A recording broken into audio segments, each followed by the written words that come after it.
Welcome to the BTM Podcast. Today I have Jeffrey Glusman. He served 17 years at Merrill Lynch as a wealth manager and ran their sports division.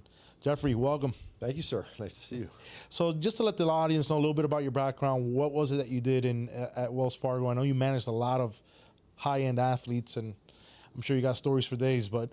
Yeah, the stories never end. But joining Merrill Lynch in 2000, the first 3 or 4 years I was there was really to learn about wealth management, to learn about protecting money and assets. I didn't deal in sports and entertainment. And I got a call from an agent. It was a friend of mine and said, hey, I've got a running back that just signed with the Jets, and he's going to get a nice amount of money, but he doesn't understand anything about it. Can you help him? And I said, I'll help him. I said, but it's kind of my way or the highway. You know, it's cool that he's an athlete, but that really doesn't matter. He said, that's exactly why I'm calling you. And I brought that gentleman in, and that one client turned into 140. We spoke at the Senior Bowl for a decade, at the East-West game for a decade, and the Portsmouth Invitational Basketball Tournament for a period of time, and built our reputation. It was really, it was a lot more enjoyable for me to manage wealth of young men who actually needed advice and guidance versus doctors, lawyers, architects, and engineers that think they know everything. Right. Right, of course. So actually people that rely on advice. I've been dealing with doctors my whole entire career, so I know exactly what you're talking about. It's overrated. It is. It is overrated. It is. Some of my dearest friends are doctors, but I tell them all the time, you guys are the most socially awkward people. Well, they're mavens, and actually they're the worst business people. The problem with doctors is they don't, and just like athletes, they don't have them take financial literacy classes. They teach them how to be doctors and not businessmen. Right. And that's why a lot of doctors have financial problems. Yeah, no, I agree. So this whole sports thing fell on your lap. It wasn't something you were looking for, or you had a vision for yourself that eventually I want to get into the sports side of things? No, my vision at Merrill was to go there. I had Morgan Stanley advisors managing my money. I was at Cushman & Wakefield, I think, at the time, or my own real estate firm, and was doing very well at a young age.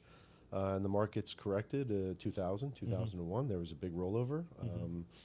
And I lost 38% of my money. I went from being a millionaire to a 100,000aire. And the choices were, you know, Dad, I want to hurt the people that didn't manage my money right, or go learn it myself. And he said, well, you go learn it yourself. And I did that. I joined Merrill. I was blessed to have the opportunity to do that.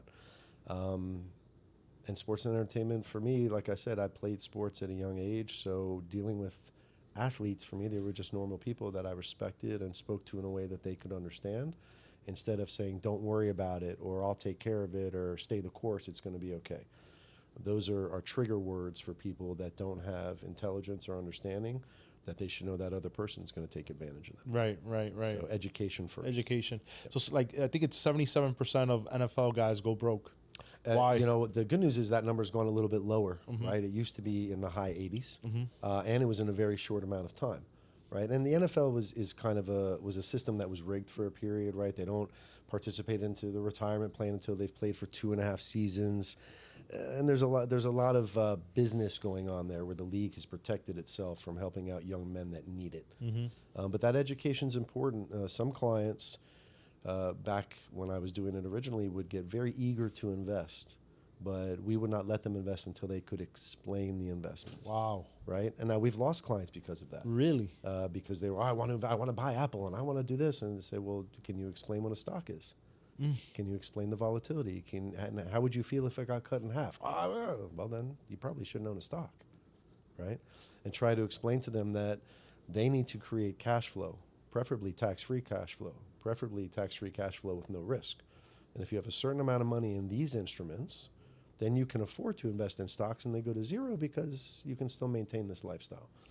And 99% of our clients followed that path. Right. They agreed. And why did you take that path or that model in your business?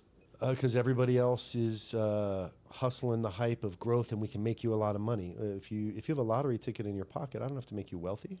I have to explain to you, well, that lottery ticket's really only worth half of what the lottery ticket is, because after you pay taxes and your agent and your lifestyle, here's what's left. Now, your entourage. Well, truth, some people it's moms and dads, some people's brothers. Sean Kemp, I think, had 9 children by 5 women. So you have a responsibility, right?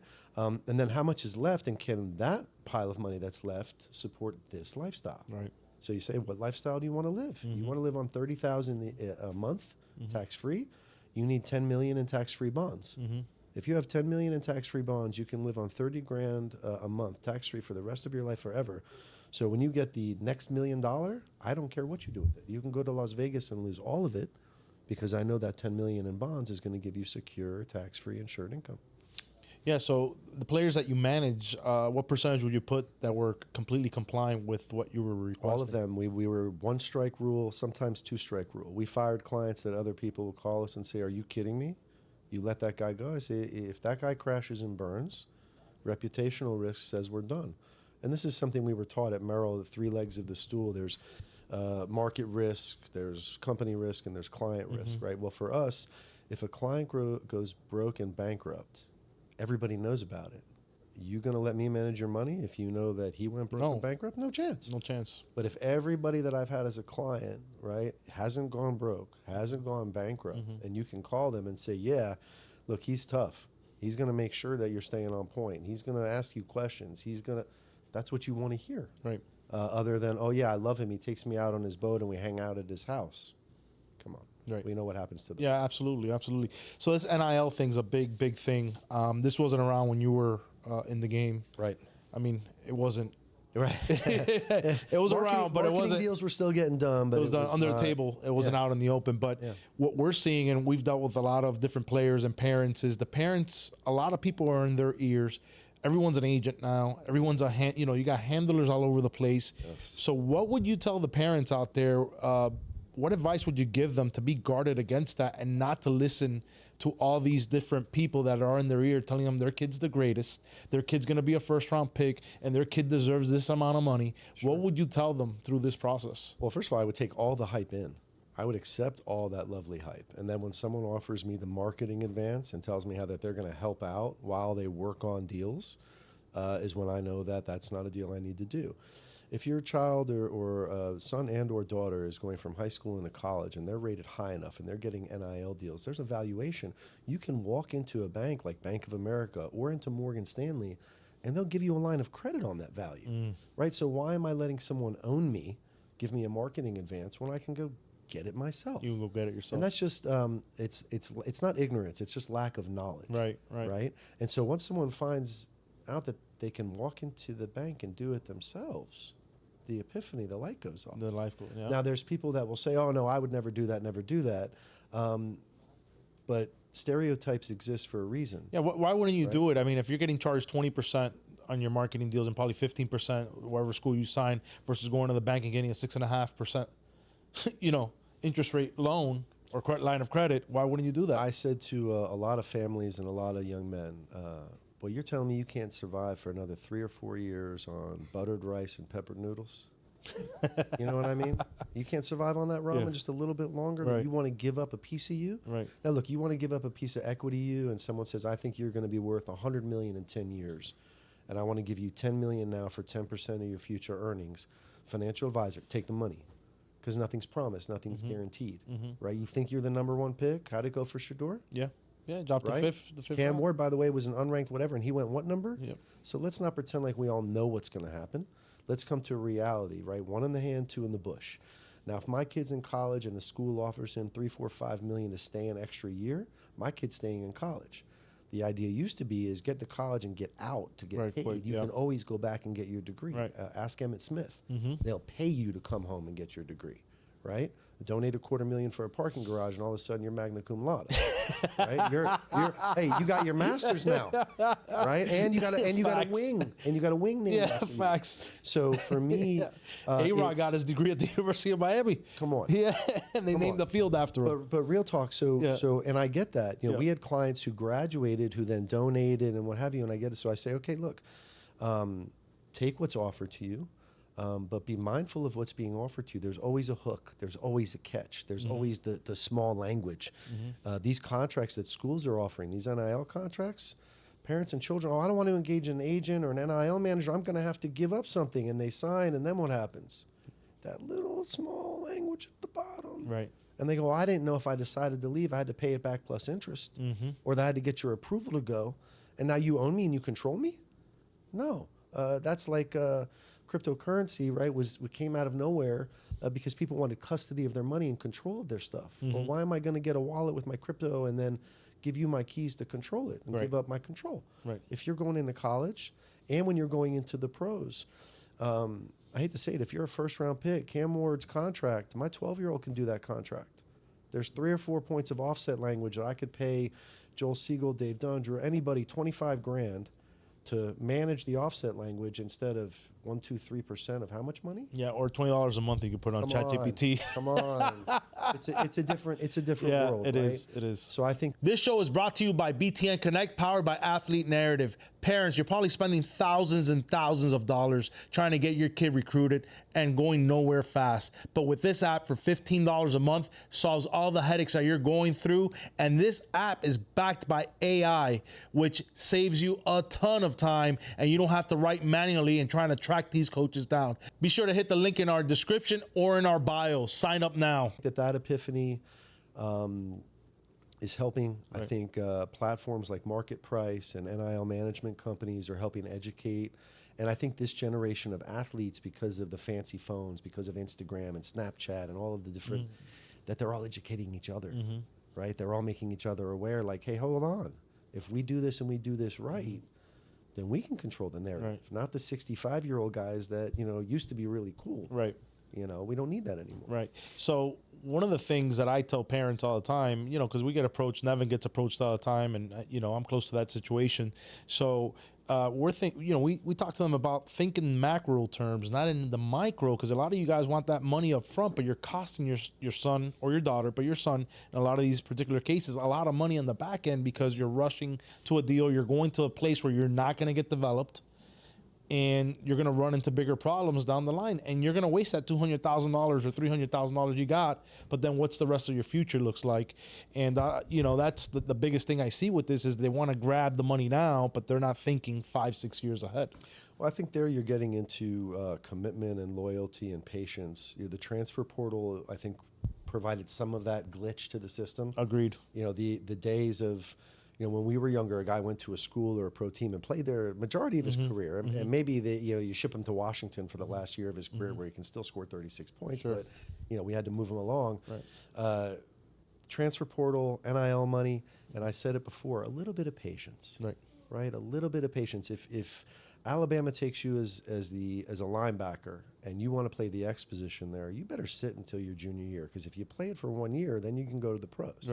Right? But for 2 years, you might not sniff the field, but for 30 snaps. And that affects a lot of egos. Right. So what I see a lot of kids go to schools that patience runs out because the ego can't handle the bench.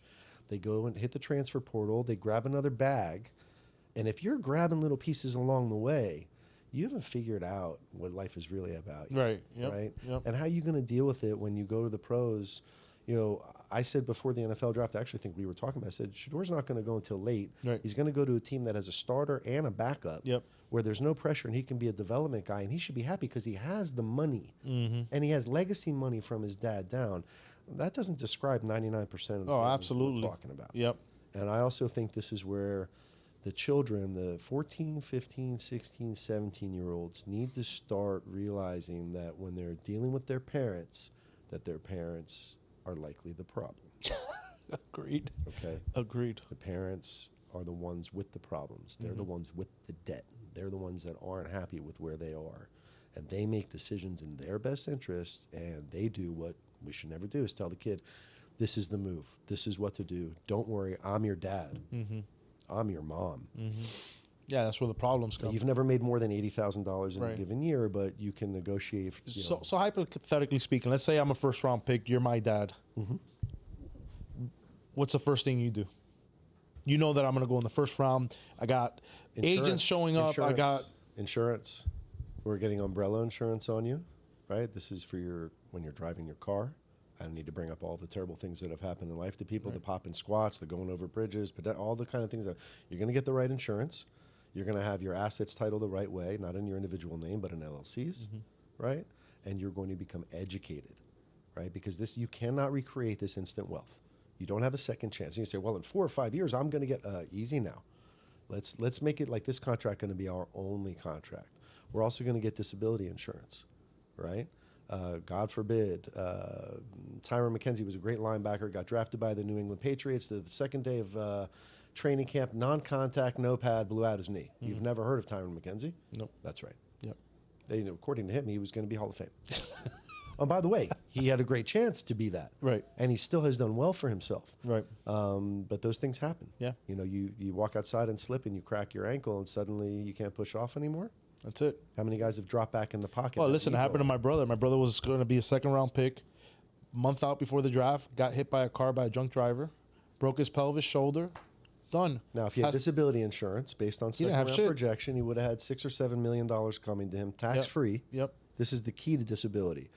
So Rashad Jones was a client of mine, great safety with the Dolphins, right? Coming into his next contract before the season, Stephen Ross and the head coach of the team promised him, finish this season out, we're going to make you top-paid safety in the league. And he came to me and said, hey, all I got to do, crush this year like I've been, they're going to make me top-paid guy.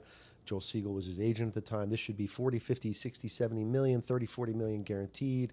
We're set. I said, great. I said, we're going to go get a disability insurance policy for $15 million. It's going to cost you $350,000. And he looked at me and he said, you're crazy. I said, well, what if you get hurt? Man, I haven't gotten hurt. I said, okay, what if you do get hurt and or whatever? He said, no, they told me, they gave me their word. I said, what if Stephen Ross dies? Yeah.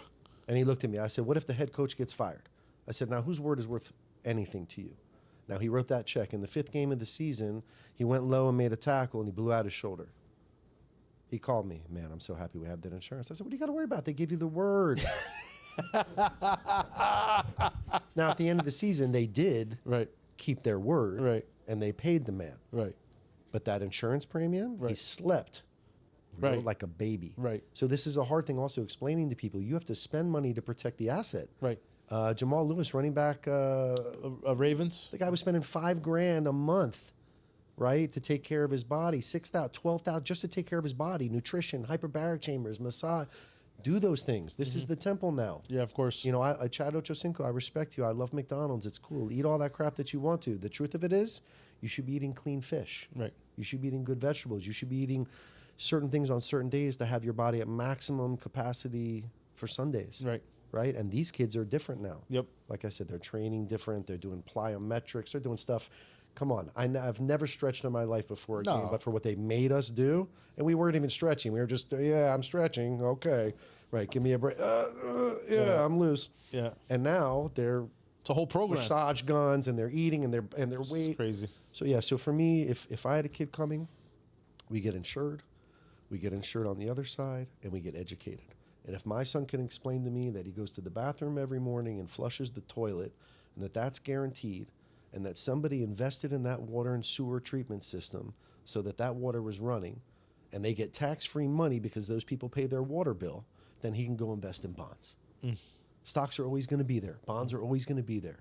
And so don't run down the hill. When you run down the hill, usually you fall on your face. Yep. Or maybe you get one cow when you get to the bottom. Right. The idea is walk down. Right. All the cows. Right. Right? Don't lose your money. And the one other most important thing, anyone that comes to you with a business, I don't care if it's your Uncle Joey or if it's your brother, this sounds great, just get it from me in writing and let me give it to my financial advisory team.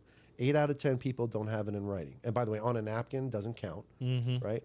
And if anybody comes to you and asks for money and uses the word only in the conversation, it's only $100,000. It's only $50,000. If it was only anything, then you wouldn't be asking me for it, and you wouldn't insult the money by calling it only.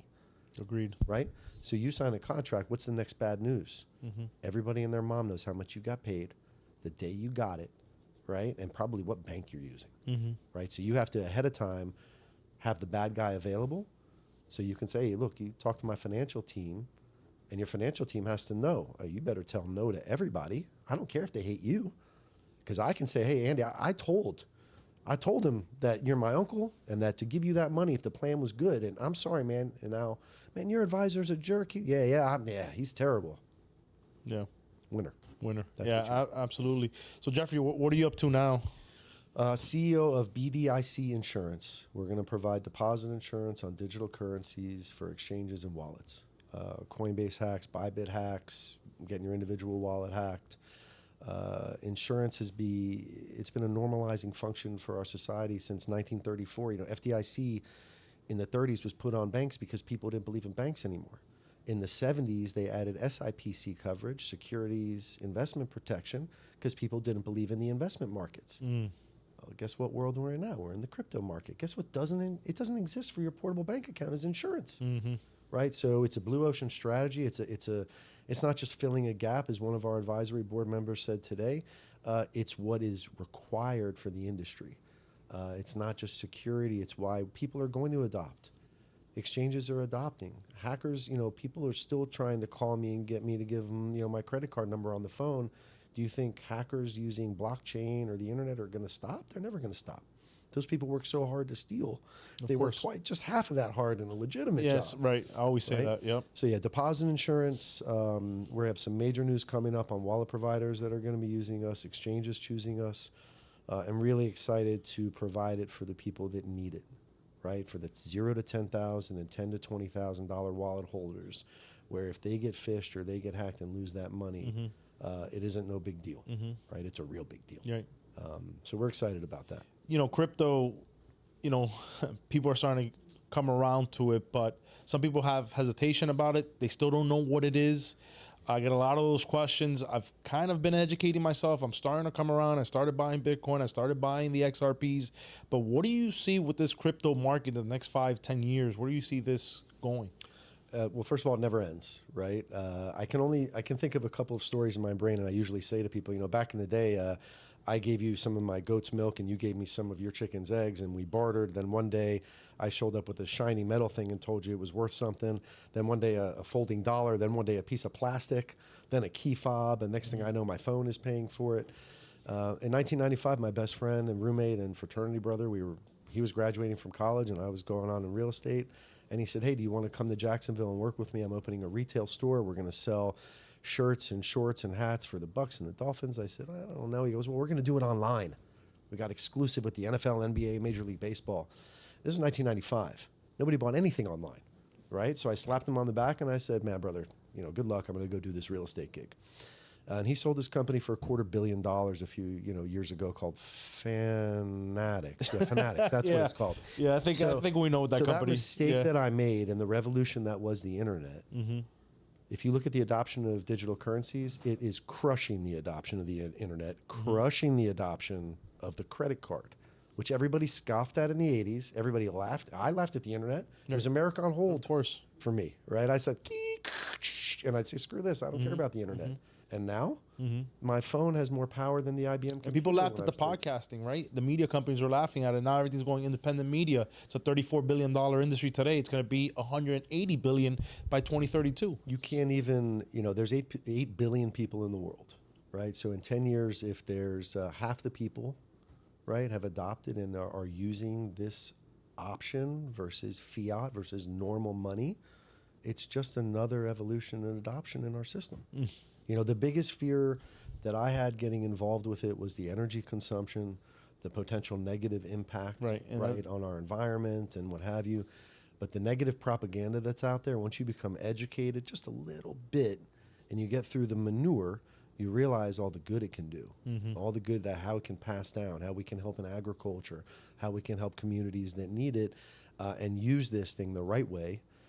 And all I know is fear and greed usually rule people's decision-making process, right? You're fearful when you're ignorant and you don't understand. Then you're greedy when you get it. Exactly. Right? Yep. So, and I said to my son on a recent drive, when everybody's complaining, when it gets to a point that everyone says, forget it, I'm out, this is the end, this is never going to happen again. You got to keep That's when you back up the truck. Yep.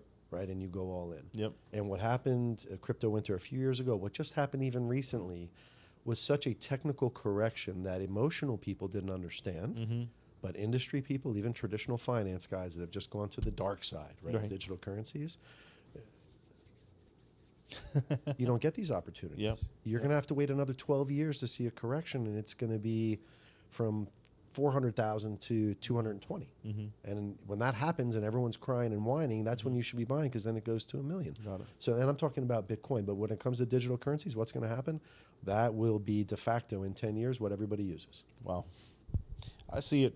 If insurance normalizes and provides that safety net, and there are some additional features you can use to protect your personal Fort Knox, right? Your key protection. Why wouldn't you do it? If gold wasn't so heavy, do you think we wouldn't have gold somewhere in our house that we were stockpiling somewhere? Sure. The pain in the ass with gold was where do I keep it? What do I do stash with it? Yeah. That's all. Yeah. Right? So hence folding dollars. That was the idea. You're holding gold. Right? So crypto's it. And generation, I have a 20-year-old, an 18-year-old, and a 12-year-old. Those three, all three, including the 12-year-old, understand blockchain, understand crypto, understand wallet transfer, understand gas fee. They understand digital like this. My father, 80, I'll buy the Bitcoin thing in the wallet thing if insurance exists, right? So we got the young people. We don't have to worry about them.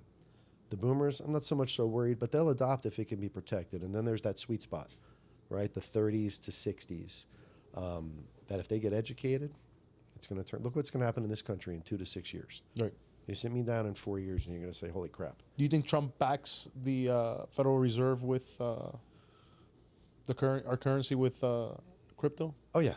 Oh, the conversion, the sovereign funds and the acquisition of BTC by BlackRock in itself is our government acquiring Bitcoin, right? Here's an epiphany. BlackRock equals U.S. government 100%. Equals BlackRock. They're the ones that control everything. Go back to 08, 09. Yep. They walked us out of financial contagion. They told us what to do was best, and they own us, and we own them. So if you realize that they've got how many billions of dollars of this and that, it's an $11 trillion, trillion dollar asset manager. I think it's 11.4. You can check that stat. That is who's making the decisions. And if you think policy and regulation in this country isn't going to get done, the guilty isn't going to get, and all the other things aren't going to get done, then you don't understand what's going on. Exactly. It's a manipulation at the highest of levels. 100%. Oh, they're 10, 15, 20 steps ahead before the public even gets wind. This is kind of like China and Russia and India laughing at our 300-year-old country. Right. Because they're in the long game, the real long game. We think we understand it, right? Look how far behind we are in digital currency adoption. But watch how fast we catch up. Right. That's one thing about America. What we're really good at is consumerism, right? And figuring out we need to get in that pile. Exactly. Look what we did with shale and oil. Yeah, of course. Right. We pivot. We're the best at it. Absolutely. But Jeffrey, thank you for coming on, man. I could talk to you for hours. That was incredible. Anytime. It's my pleasure. Absolutely. And, congrats on what you guys are doing. Absolutely, and good luck with BDIC, and look forward, to much success. Yeah, you guys check us out, bdicinsurance.com. We've got social media, all the good stuff, but we're launching in September. If you've got a wallet, go on and get on the wait list. Awesome. Good stuff. All right, brother. Appreciate it. Yep.